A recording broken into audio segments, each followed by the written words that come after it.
একাধিখান খুব দামও কাম বন্ধ করে ফেলাবো।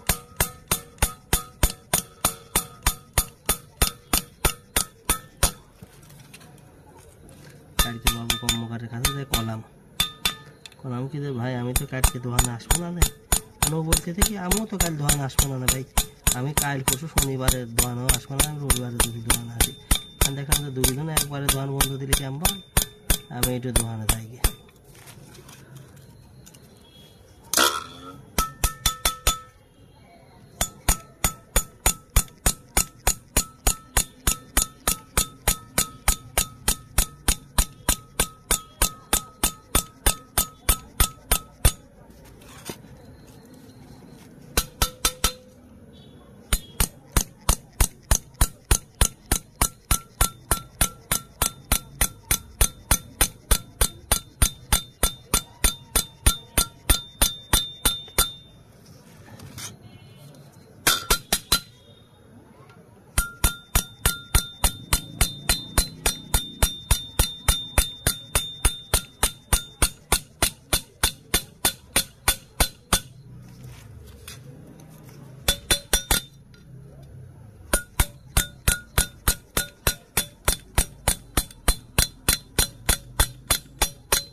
Let's go see